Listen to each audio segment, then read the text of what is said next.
की महाराष्ट्र सरकार थोडंसं घाबरलेलं आहे आणि त्यामुळं त्यांना ऑक्टोबरमध्ये ड्यू असणारी निवडणूक नोव्हेंबरमध्ये घेण्याची बुद्धी व्हायला लागली। लोक वेगवेगळे खासगीत सांगतात, वेषांतर करून जातात की कसे जातात ठाऊक नाहीत, पण जे आपल्याला बघायला मिळतं ते दिल्ली शहरासमोर लोटांगण महाराष्ट्र घालताना दिसतोय। मुंबईच्या IIT मधल्या मुलांनाही नोकऱ्या लागत नाहीत, म्हणजे महाराष्ट्रातली बेकारी किती वाढली हेही तुम्ही लक्षात घ्या। पाकिस्तान किंवा बांगलादेशचे उदाहरण देतो तेव्हा भारतातल्या शेतकऱ्याचे जे मरण होतंय ना त्याच्यावर कोणीच विचार करत नाहीये। काही षडयंत्र याच्यात आहे का? विनेश फोगाट यांचा परफॉर्मन्स काल परवा आपण जो बघितला तो एवढा उत्तम होता आणि त्यामुळं काय सूत्र हल्ली, कुठून हल्ली, कशी हल्ली, वजन 50-100 ग्रॅम कसं वाढलं। आमच्या राष्ट्रवादी काँग्रेस शरदचंद्र पवार पक्षाच्या वतीने महाराष्ट्रात जनजागरण करण्याचा आम्ही ठरवलेला आहे। महाराष्ट्र सरकार आणि त्यांच्या नीतीने राज्य कसं अधोगतीला जायला लागलेलं आहे आणि महाराष्ट्रामध्ये ज्या पद्धतीने प्रशासन चाललेलं आहे, राज्यातली न्याय, कायदा व सुव्यवस्था कशी ढासळलेली आहे, त्याचबरोबर महाराष्ट्रातल्या तरुणांच्या हातातला रोजगार कसा हिसकावून घेण्याचं काम शेजारची राज्य करतायत आणि राज्यकर्ते स्तब्ध बसलेले आहेत। या सगळ्यांच्या बाबतीत गेले काही दिवस विशेषतः सध्याचं युतीचं सरकार आल्यापासून बराच अधोगतीकडे महाराष्ट्र राज्य गेलेलं आहे आणि म्हणून महाराष्ट्रात महायुतीचे काळे कारनामे घेऊन आम्ही महाराष्ट्राच्या जनतेसमोर जाणार आहोत आणि महाराष्ट्रामध्ये पुन्हा एकदा बहुजन समाजाला अपेक्षित असणारं रयतेचं राज्य महाराष्ट्रात निर्माण करण्याचा निर्धार आम्ही केलेला आहे। आम्ही महाविकास आघाडीचे घटक पक्ष आहोत।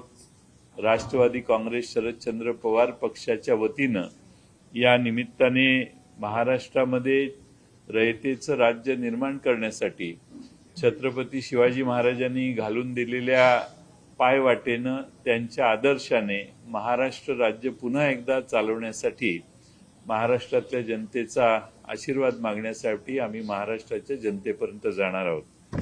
अगदी अलीकडेच झालेल्या लोकसभेच्या निवडणुकांमध्ये महाराष्ट्रातल्या जनतेने केंद्र सरकार आणि राज्य सरकारच्या विरोधी तीव्र नापसंती व्यक्त केली। 48 पैकी 31 जागांवर भारतीय जनता पक्ष आणि त्यांच्या मित्र पक्षांचा महाराष्ट्रात पराभव महाराष्ट्रातल्या बहादूर जनतेने करून दाखवलेला आहे आणि महाराष्ट्रातनं यांना आपण घालवू शकतो हा आत्मविश्वास महाराष्ट्रातल्या जनतेत देखील आज निर्माण झालाय। भीतीपोटी महाराष्ट्र सरकार तिजोरी मोकळी करून पाहिजे त्या घोषणा करते, ज्या घोषणा या लोकांनाही पटत नाहीत अशा घोषणांपर्यंत महाराष्ट्र सरकार गेलेलं आहे आणि पुढचे 2-3 महिने हा प्रयत्न त्यांचा चालू होईल। माझी तर शंका अशी आहे की महाराष्ट्र सरकार थोडंसं घाबरलेलं आहे आणि त्यामुळं त्यांना ऑक्टोबरमध्ये ड्यू असणारी निवडणूक नोव्हेंबरमध्ये घेण्याची बुद्धी व्हायला लागलेली आहे आणि त्यांना आणखीन वेळ मागून घेतायत ते आणि माझा असा अंदाज आहे की नोव्हेंबरच्या 15-20 तारखेच्या दरम्यानच हे निवडणूक घेऊ शकतील। त्याच्या आधी 3 महिन्यात ज्या काही घोषणा केलेल्या आहेत त्याचे जास्तीत जास्त पैसे वाटण्याचं काम तिजोरीतनं हे सरकार करेल। अशा सगळ्या या राज्य सरकारची घडी विस्कटवण्याचे अनेक कार्यक्रम राज्य सरकारच्याकडून केलेले आहेत। राज्य सरकारने केलेले भ्रष्टाचाराची अनेक गोष्टी महाराष्ट्राच्या जनतेसमोर मांडणं आवश्यक आहे आणि त्याचबरोबर आम्ही राज्य आमचं आल्यानंतर आम्ही कसं आदर्शपणाने हे राज्य करू यासाठी महाराष्ट्रामध्ये 9 तारखेला शिवनेरी किल्ल्यावरून छत्रपती शिवाजी महाराजांच्या जन्मस्थानावरून त्यांचा आदर्श घेऊन त्यांच्या आशीर्वादाने महाराष्ट्रामध्ये शिवस्वराज्य यात्रा 2 ही यात्रा आम्ही सुरू करतोय। डॉक्टर अमोल कोल्हे आमचे प्रमुख प्रचारक आहेत आणि या 9 ऑगस्टला ही यात्रा सुरू करत असताना हा एक विशेष दिवस आहे की ज्या दिवशी चले जाव चळवळीचा नारा हा ऑगस्ट क्रांती मैदानातून देण्यात आला महात्मा गांधींच्या नेतृत्वाखाली आणि त्याचबरोबर हा जागतिक आदिवासी दिवस पण आहे. त्यामुळे आम्ही हा 9 ऑगस्ट हा दिवस निवडलेला आहे. या 9 ऑगस्टच्या दिवशी शिवस्वराज्य यात्रा सकाळी 9 वाजता शिवनेरीचा पहिल्या पायरीचं दर्शन घेऊन शिवनेरीवर जाऊन आमचे सगळे नेते आल्यानंतर शिवनेरीतून जुन्नरच्या तिथून ही यात्रा सुरू होईल. या यात्रेचा मी आपल्याला माहिती देईन, पण त्याआधी या यात्रेचा एक लोगो आम्ही तयार केलेला आहे. या संबंधात तो आपल्याला सादर करण्याचं काम या ठिकाणी केलं जाईल.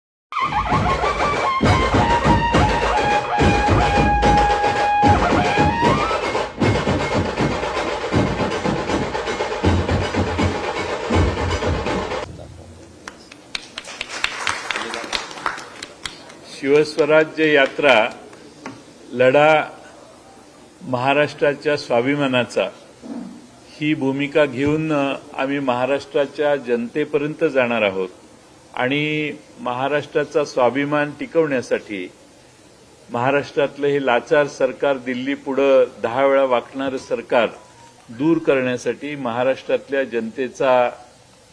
जनतेला साकडं घालण्यासाठी आम्ही महाराष्ट्राच्या जनतेपर्यंत पोहोचणार आहोत. याचा पहिल्या फेजचा कार्यक्रम या ठिकाणी जाहीर केलेला आहे. तो 9 ऑगस्टला आणि 10 ऑगस्टला पुणे जिल्हा आहे. 11 ऑगस्ट देखील पुणे जिल्हा आहे. 12 ऑगस्टला आणि 13 ऑगस्टला आम्ही सोलापूर आणि उस्मानाबादकडे जाणार आहोत. 14 ऑगस्टला हा लातूर जिल्ह्यात उस्मानाबाद आणि लातूर जिल्ह्यात आहे. 15, 16 बीड जिल्ह्यात आहे. 17 आणि 18 हा परभणी आणि जालना जिल्ह्यात ही यात्रा जाणार आहे. या पहिल्या फेज नंतर दुसरी फेज ही 2-3 दिवसाच्या गॅप नंतर लगेच चालू होईल. त्याची घोषणा पुढच्या काळात केली जाईल. पण या ठिकाणी यातनं महाराष्ट्रातल्या जनतेत आधीच उत्सुकता आहे की महाराष्ट्रात निवडणूक कधी लागते आणि हे सरकार आम्ही कधी घालवतोय. त्यासाठी अधिक जागरण करण्यासाठी डॉक्टर अमोल कोल्हे आणि आमचे इथं बसलेले सगळे नेते आणि महाराष्ट्रातले सगळे आमदार नव्यानं निवडून आलेले 8 खासदार या यात्रेत वेळोवेळी वेगवेगळ्या ठिकाणी वेगवेगळ्या स्पेलमध्ये सहभागी होणार आहेत. मी डॉक्टर अमोल कोल्हे यांना विनंती करेन की त्यांनी याच्या बाबतीत आपलं भाष्य करावं.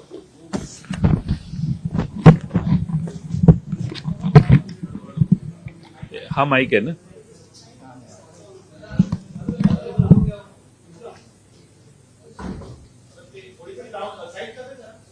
हे तिकडे करू.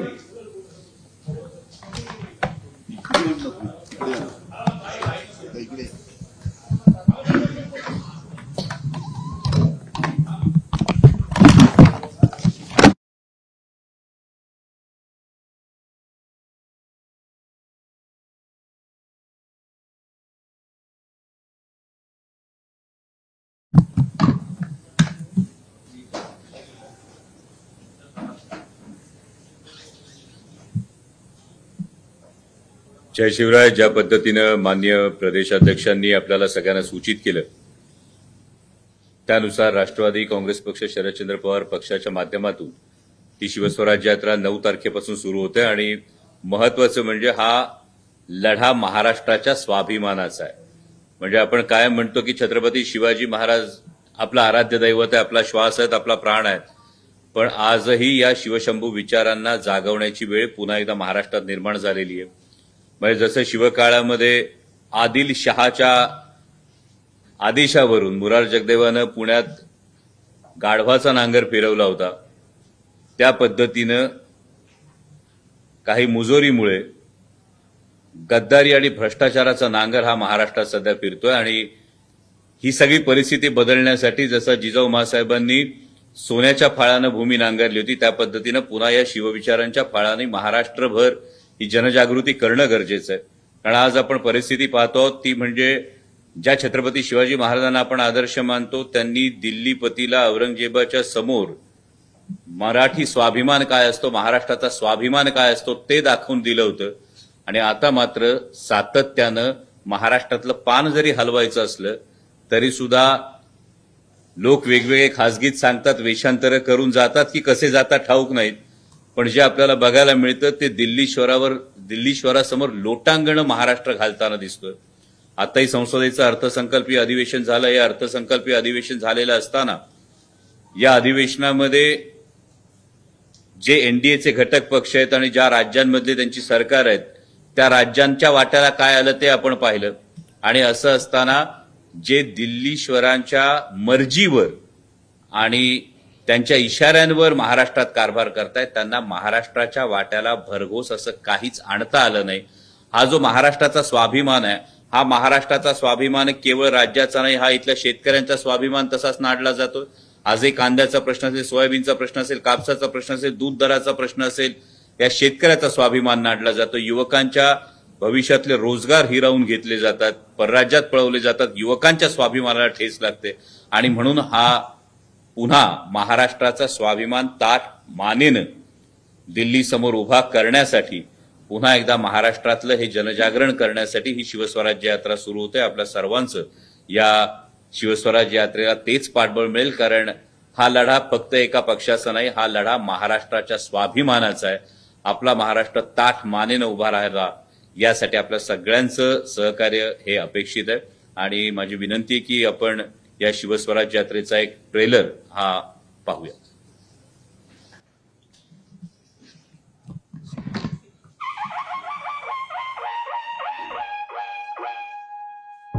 शिवाजी महाराजांचे गुरु राजमाता जिजामाताच होत्या.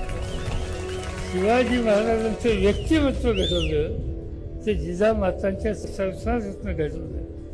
मराठी माणसाला सगळ्या गोष्टी सहन होतात पण फसवलेलं सहन होत. पण जेव्हा संघर्षाची वेळ येते तेव्हा पदर खोचून तीच अहिल्या होते, तीच तारा राणी होते आणि तीच जिजाऊ होते. तुतारी वाजलेली आहे, बिगुल फुंकलेला आहे आणि युद्धासाठी आता महाराष्ट्र तयारी. छत्रपती शिवाजी महाराजांनी दिल्लीच्या दरबारात औरंग्यानं खिल्लत दिली होती छत्रपती शिवाजी महाराजांना. ती छत्रपती शिवाजी महाराजांनी मान खाली घालून खिल्लत स्वीकारली नाही, ताठ मानेनं खिल्लत उधळली. तो स्वाभिमान तुमच्या आमच्या रक्तात आहे, हे येत्या काळात या महाराष्ट्राला दाखवायचं आहे.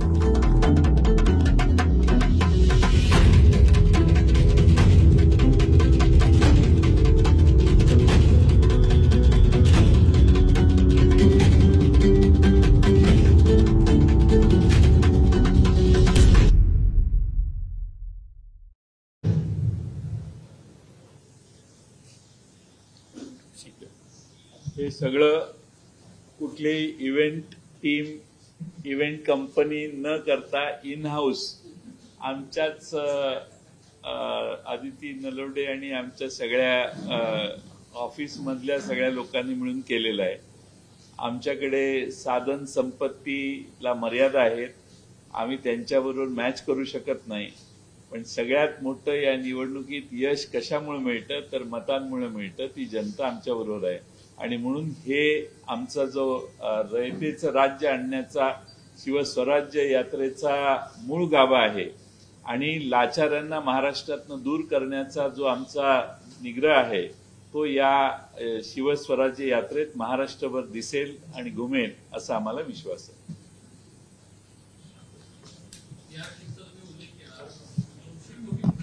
नाही पण सगळ्यात मोठं या निवडणुकीत यश कशामुळे मिळतं तर मतांमुळे मिळतं. ती जनता आमच्याबरोबर आहे आणि म्हणून हे आमचा जो रयतेचं राज्य आणण्याचा शिवस्वराज्य यात्रेचा मूळ गाभा आहे आणि लाचाऱ्यांना महाराष्ट्रातनं दूर करण्याचा जो आमचा निग्रह आहे तो या शिवस्वराज्य यात्रेत महाराष्ट्रभर दिसेल आणि घुमेल असा आम्हाला विश्वास आहे.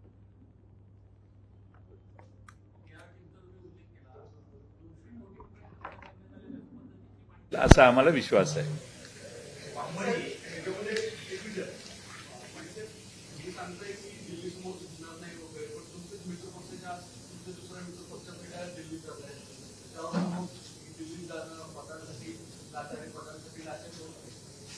अजिबात नाही. याच्यात वेगवेगळे भाव आहेत.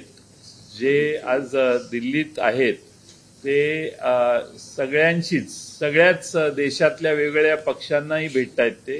त्यामुळं देशात संसद चालू आहे, लोकसभा चालू असताना देशातले जे आमचे इंडिया आघाडीचे मित्रपक्ष आहेत ते अनेक जण त्यांना भेटतायत.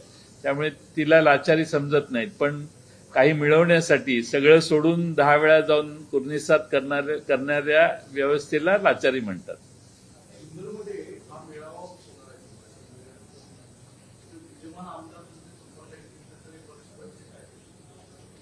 नाही, आम्ही शिवस्वराज्य यात्रेमध्ये कुणाच्या पक्षप्रवेशासाठी ही यात्रा नाहीये. आम्ही ही आमच्या पक्षाची ध्येयधोरणं जनतेच्या समोर मांडण्यासाठी करतोय.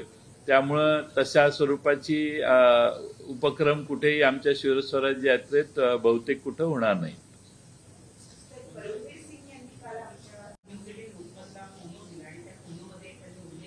आपण हा विषय नंतर बोलूया. आधी शिवस्वराज्य यात्रेविषयी बोलू.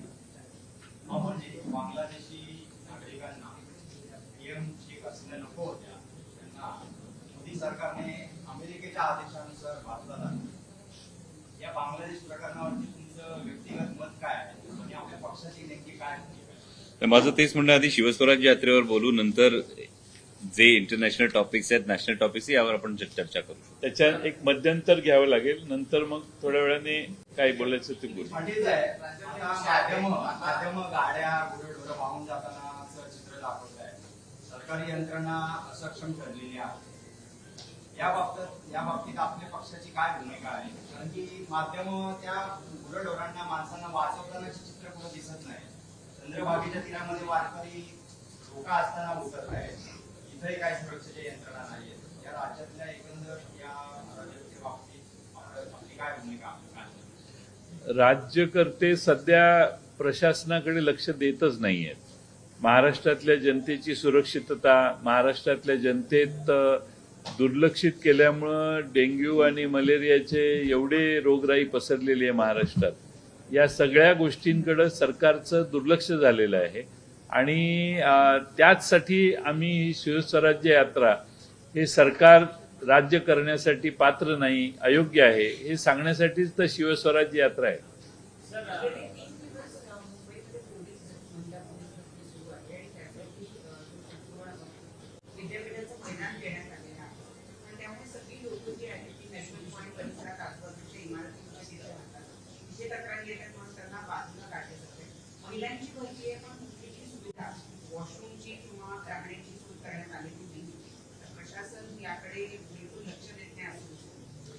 हे सगळं प्रलोभन देण्याचे सगळे प्रयत्न सरकार सध्या करते. आता पावसाळ्यामध्ये पोलिसांची भरती, पोलीस महिलांची भरती हे चुकीचंच आहे. आज माझ्या माहितीप्रमाणे अनेक तरुणांचे पोलीस भरतीला आलेल्या अव्यवस्थेमुळं, पावसामुळे आणि पावसात त्यांना फिजिकल टेस्ट द्यायला लागत आहे. त्यामुळे काही लोकांचे, काही मुलांचे निधनही झाले, म्हणजे त्यांना शरीराला अपाय देखील झाले. त्यामुळं भर पावसाळ्यात अशा पद्धतीने टेस्ट घेण्याचं कारण काय, तर लोकांना दाखवायचं की आम्ही नोकर भरती करतोय. खरं म्हणजे महाराष्ट्र सरकारच्या एवढ्या जागा रिकाम्या आहेत, त्या मैदानी खेळात फिजिकल टेस्टच्याच परीक्षा घेऊन नोकर भरती करतोय असं दाखवणं हे सरकारचा फक्त शो आहे. आणि खरं म्हणजे विद्यार्थ्यांची मागणी आहे की पावसाळा झाल्यानंतर अशा फिजिकल टेस्ट घ्याव्यात.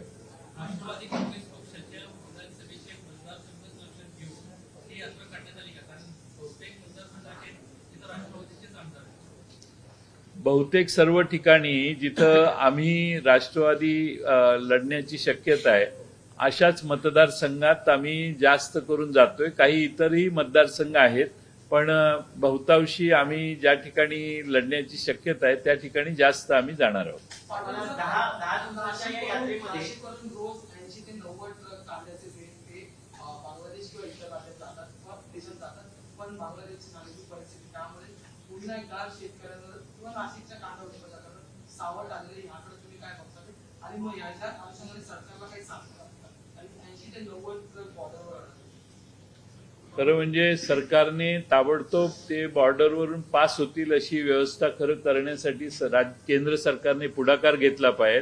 ते लांबच आहे, पण बांगलादेशने काही शेतीमालावर आयातीवर कर लावलेले आहेत. केळीवर कर आहे, बाकीच्या संत्र्यावर कर आहे, तोही त्यांना दूर करता आला नाही. शेख हसीनांचे आणि केंद्र सरकारचे चांगले संबंध होते. त्या काळातही त्यांना या देशातल्या शेतीमालाची निर्यात होते आहे बांगलादेशला, तर त्यांनी आयात कर कमी करून घ्यायला पाहिजे होते, पण बांगलादेशने यांचं त्यावेळी ऐकलं नाही. आज तर बांगलादेशमध्ये गोंधळाची परिस्थिती आहे, पण याचा अर्थ असा नाही की शेतीमाल पलीकडे जाऊ शकत नाही. त्यासाठी केंद्र सरकारने इंटरव्हीन करायला पाहिजे. पण कांद्याविषयी केंद्र सरकार आणि महाराष्ट्र सरकार का विरोधी आहे कांदा उत्पादकांच्या, हे मला काही कळत नाही. 10 दिवसाच्या यात्रेमध्ये जवळपास 30 ठिकाणी आपण यात्रा घेऊन चाललेला आहात आणि 31 त्याच्यामध्ये पश्चिम महाराष्ट्र आणि मराठवाडा प्रामुख्याने भाग घेतोय. तर मुंबईमध्ये किंवा उत्तर महाराष्ट्रामध्ये विदर्भामध्ये या ठिकाणी आपली यात्रा होणार आहे का, की हा पहिला फेज? मी आपल्याला मगाशी सांगितलं हा पहिला फेज आहे. ही यात्रा खानदेशपर्यंत जाणार, विदर्भात जाणार, कोकणात जाणार, मुंबईतही जाणार. सर, अजित पवारांनी सकाळी ट्विट केलंय की विरोधकांनी राजकारण करत राहावं, आम्ही विकासाच्या मुद्द्यावर.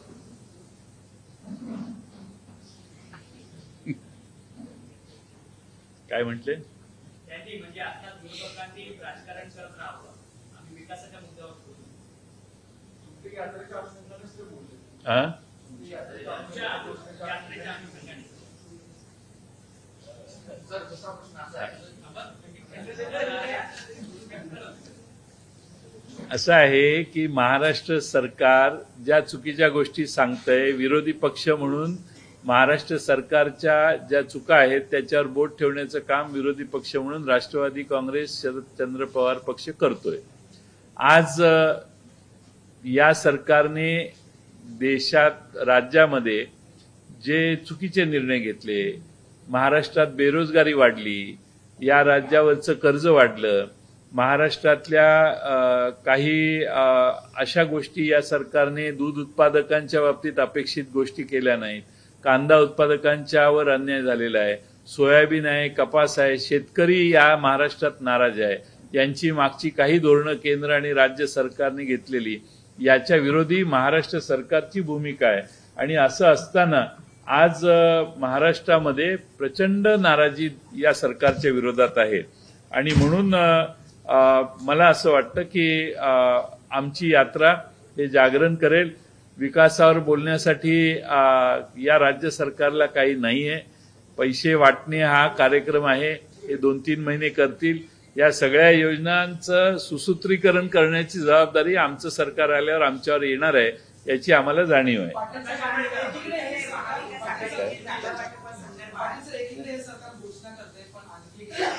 विद्यार्थ्यांच्या बाबतीत माहिती समोर आली की 90% फी वाढते, ती त्यांना हॉस्टेल असतील, वसतिगृह असतील किंवा मग फीज असतील, त्या फीजच्या आणि विद्यार्थ्यांच्या वाढवलेल्या पाहिल्या जातात. आज काय वाढवले? फीज 90% वाढवली, फी मध्ये वाढ झालेली आहे. नाही, असं आहे की या सरकारला एक काळ असा होता की या सरकारमधलेच काही सांगायचे की आम्ही टोल माफी करणार आहे. आज टोलचे एवढे रस्ते सुरू करतायत. लोकसभेच्या आधी या सरकारने 90,000 कोटी रुपयाची टेंडर काढून 6 कॉरिडॉरचे रस्ते केले. त्याच्या तपशिलात गेल्यावर तुमच्या लक्षात येईल काय परिस्थिती आहे. आणि या महाराष्ट्रात भ्रष्टाचार एवढा फोफावलेला आहे की अशा फी वाढीकडे सोयीस्कर दुर्लक्ष करणं आणि विद्यार्थ्यांच्याकडूनही विद्यार्थ्यांची लुटमार करणं हे अनेक ठिकाणी फार मोठ्या प्रमाणात चालले. आता फी वाढीला कोणतंही संयुक्त कारण, योग्य असं कारण नसताना देखील फी वाढ केलेली आहे आणि महाराष्ट्रातल्या विद्यार्थ्यांना या सगळ्या हार्डशिपला तोंड द्यावं लागतं. हे महाराष्ट्रात दुर्दैव आहे. मुंबईच्या IIT मधल्या मुलांनाही नोकऱ्या लागत नाहीत. म्हणजे महाराष्ट्रातली बेकारी किती वाढली आहे हेही तुम्ही लक्षात घ्या.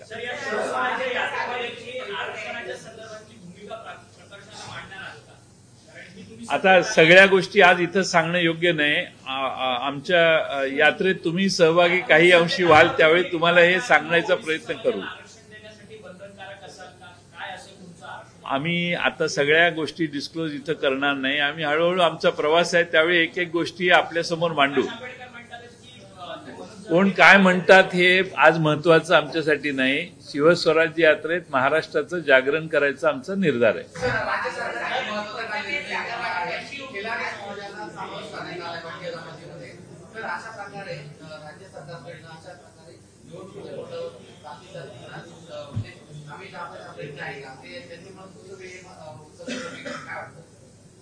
असं आहे की हे सरकार आता 2 महिन्याच्या आयुष्याचं सरकार आहे. या 2 महिन्याच्या आयुष्यात पुन्हा निवडून येण्यासाठी, कारण जनतेने कौल दिलाय हे सरकार घालवण्याचा लोकसभेच्या निवडणुकीत, त्यामुळे पुन्हा निवडून येण्यासाठी सर्व वर्गांना तात्पुरत्या घोषणांनी खुश करण्याचा प्रयत्न आहे. मतं मिळवण्यासाठी हे काही करू शकतील आणि त्यामुळे लाडक्या खुर्चीसाठी काहीही करण्याची सरकारची तयारी आहे आणि त्यामुळे महाराष्ट्रातलं सगळंच त्यांना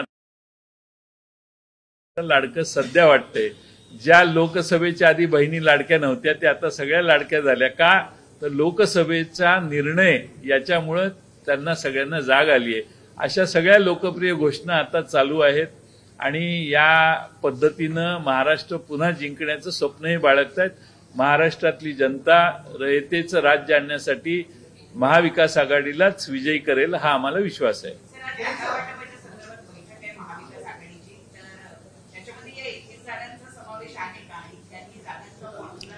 288 जागांची चर्चा होणार आहे आणि 288 जागांची चर्चा आज पूर्ण होणार नाही. आज पहिली बैठक आहे.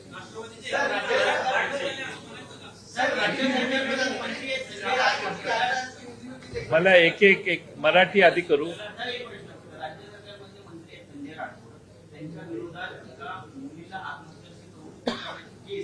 भाजपच्या प्रवक्ते चित्रवाल यांनी दाखल केली. आज त्या संदर्भातली सुनावणी होती.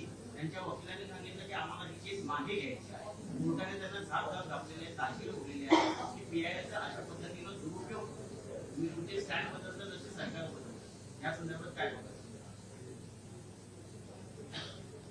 मी काय फार अभ्यास केलेला नाही या गोष्टीचा. त्याच्याबद्दल आमचे दुसरे एक्सपर्ट्स आहेत ते बोलतील. नाहीयेत ते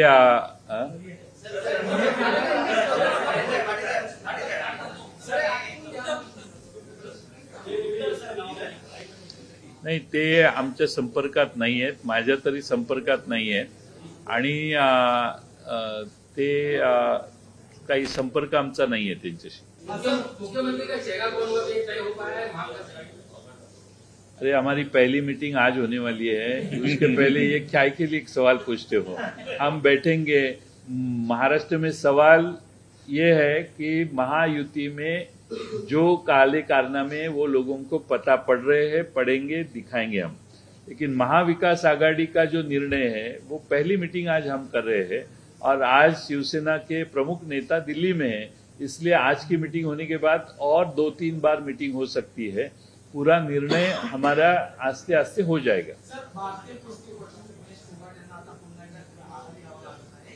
50 किलोच्या आतमध्ये ते खेळत तेव्हा त्यांचं वजन वाढलेलं समोर आलं. ते आता अल्टिमेट खेळणार नाही. त्यामुळे ब्रॉन्झ पण गेले, सिल्वर पण गेले आणि गोल्ड पण गेले. काय भावना आहे? असं आहे की काही षडयंत्र याच्यात आहे का. विनेश फोगाट यांचा परफॉर्मन्स काल परवा आपण जो बघितला तो एवढा उत्तम होता आणि त्यामुळं काय सूत्र हल्ली, कुठून हल्ली, कशी हल्ली, वजन 50-100 ग्रॅम कसं वाढलं, या सगळ्यांच्या बद्दल शंका व्यक्त होते आणि फोगाट यांचा भारतात सन्मान होईल आणि मागचं जी त्यांच्याबद्दल त्यांची वागणूक त्यांना देण्यात आली भारतात केंद्र सरकारच्या वतीनं, दिल्ली पोलिसांच्या वतीनं, ती एवढी अपमानास्पद होती की त्यांनी मिळवलेल्या विजयानं संपूर्ण देश आनंदित झालेला होता आणि मग ही पुन्हा नवीन एक लाट आपल्या विरोधी होईल असं कुणाला वाटलं का? आणि त्यातून फोगाट यांना त्या स्पर्धेतून बाद करण्याचं काही षडयंत्र आहे का, याची खरं म्हणजे अभ्यास करणं, चौकशी करणं आवश्यक आहे. हिंदीत हे बोलतील.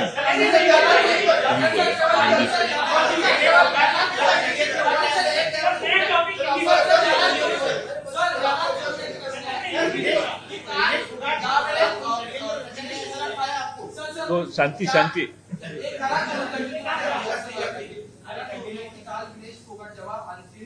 पात्र झाली तेव्हा सर्वच राजकारणी असतील किंवा सगळ्यांनी तिला अभिमानाची जे ते ट्विट किंवा समाज माध्यमांवर पोस्ट केले ते भाजपच्या महाराष्ट्र किंवा ओव्हरऑल भाजपच्या ट्विटर हँडलवर किंवा समाज माध्यमावर पोस्ट झालेली होती. आता पंतप्रधान नरेंद्र मोदी यांनी पोस्ट केलेली की वेलकम बॅक, आम्ही तुझं स्वागत करू.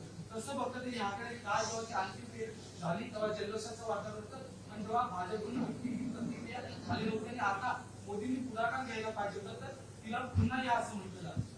तर मोदी है तो मुमकिन है ही घोषणा आम्ही ऐकतो, आम्हाला आठवते काही काळापूर्वी ते करायचे.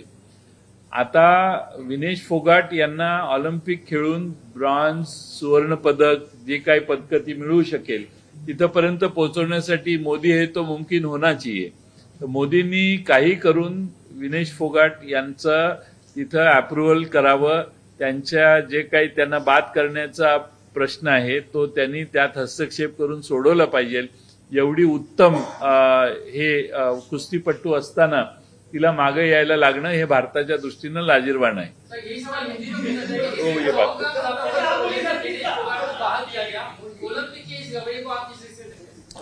ये जो घटना विनय जी के साथ हुई ये बहुत ही दुर्भाग्यपूर्ण है. पूरी देश की बहुत आस लगी हुई थी कि कुश्ती में मेडल आएगा. पहली महिला रेसलर थी जो ओलंपिक के फाइनल में पहुंची थी. तो इसमें कई जगह पे ये संदेश जताया जा रहा है कि क्या इसमें कोई षड्यंत्र तो नहीं है. लेकिन एक बात जरूर हम कहना चाहेंगे कि विनेश फोगाट ने अपने खेल से तमाम हिंदुस्तानियों का, भले वो अभी मेडल की रेस से बाहर हो गई हो, लेकिन उन्होंने दिल जीत लिया है. जिस सिस्टम ने उन्हें सड़कों पर रौंदने की कोशिश की, उस सिस्टम के मुंह पे विनेश जी ने अपने खेल से, अपनी मेहनत से तमाचा कस दिया है.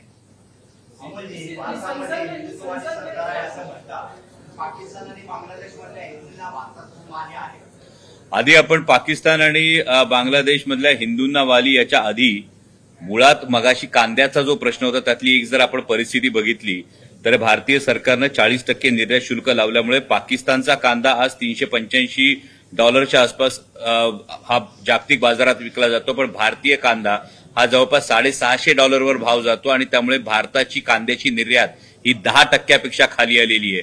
मग यामध्ये भारतातला जो शेतकरी आहे, जे कोणी राईट विंग, लेफ्ट विंग याविषयी बोलतात त्यापेक्षा शेतकरी वर्गाला कोणी वाली का, हा मला वाटतं जास्त महत्वाचा प्रश्न आहे, कारण तो चिरडला जातोय. आणि जेव्हा आपण पाकिस्तान किंवा बांगलादेशचे उदाहरण देतो तेव्हा भारतातल्या शेतकऱ्याची जे मरण होतंय ना त्याच्यावर कोणीच विचार करत नाहीये. मगाशी वेगवेगळ्या यात्रा, सत्तेतले पक्ष जेव्हा यात्रा काढतात तेव्हा फार महत्वाचा प्रश्न हा निर्माण होतो की ज्या योजना लोकांसाठी तयार केल्या, यात्रा काढणं सत्तेतल्या कोणत्याही पक्षानं म्हणजे त्यांनी आपलं अपयश कबूल करणं आहे. कारण योजना लोकांपर्यंत पोहोचल्या नाहीयेत आणि म्हणून वेगळे पैसे खर्च करून यात्रा काढून या योजना जर पोहोचवाव्या लागत असतील तर मला वाटतं हे सरकारचं अपयश आहे.